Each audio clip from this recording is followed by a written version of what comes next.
Hi there ladies, Manisha here, welcome back to my channel. So today I'm doing a sage green with copper flowers design.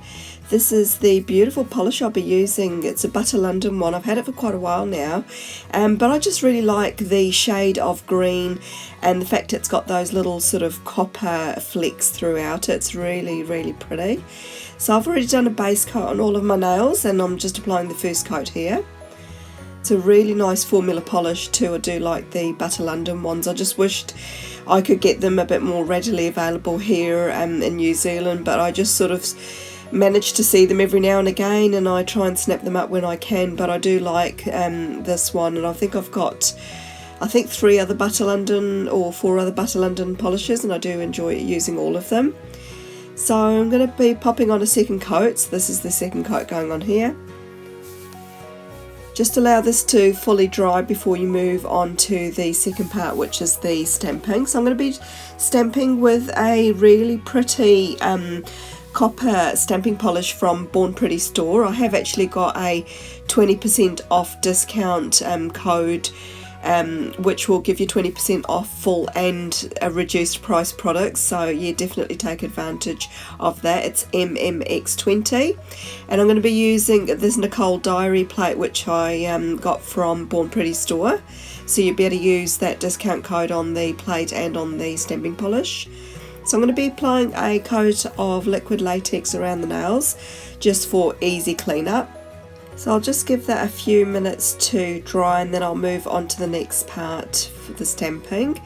So I'm going to be using that copper polish and the this beautiful image on this Nicole Diary plate. I really was drawn to this plate when I first saw it. Going to be using a Beauty Big Bang stamper, nice clear one, to pick that image up. And I'm going to be stamping that on all of the nails, but I'm just going to be using different parts of the image for each nail and sort of turning the image around so that not all the nails look identical. I sort of like to do things this way. It just gives you a little bit more interest with each nail, and also if your stamping's not spot on, it actually doesn't really matter because you're not going to be noticing it because you haven't got it exactly the same on all of the nails. So I'm going to be filling in those flowers with these 2 ink polishes that I've got, and I'm just going to use a brush that I happen to have and some isopropyl alcohol. That's just to kind of water down those polishes, and especially because they dry really quickly, it just kind of wets them again. So what I wanted to go for with this design was a bit of a vintage vibe to it. I wanted a just to add a little bit of colour to those flowers, but without sort of a solid colour, if that makes sense. I just wanted to add a wash of colour but just keep it looking sort of old world. I felt like with that sage green base polish, I didn't want to add a lot of colour to the design, and I just wanted to add a little bit of definition just to make the flowers kind of stand out a little bit more, but just still show the base polish coming through.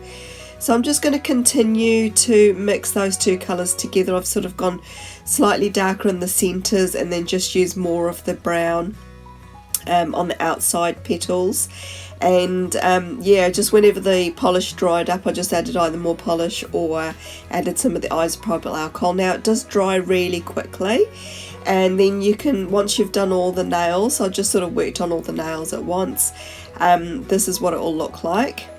I've still got the pinky to go, but I just wanted to show you a little bit of a close-up of what they look like before I add the top coat. So I'm going to go ahead and add a coat of Seche Vite. This is just to seal the design in. Even though I did finish with a matte top coat, I still always like to use a coat of Seche Vite because it does dry through all the layers of polish. It just gives a lot more longevity to the design too. And then once that's had a few minutes to dry, I'm going to go ahead and add a coat of the Moyra's matte top coat. I do like using that top coat quite a bit. And then this is the final design. So I do really enjoy putting a matte top coat on metallic finish polishes. I just think it gives a really nice effect. and it sort of made it look more old world, which is and more vintage, which is what I was looking for. So if you haven't done so already, I invite you to subscribe to my YouTube channel, and if you've enjoyed the video, I'd appreciate a lovely thumbs up. I'm also over on Instagram, you'll find a direct link for that down below.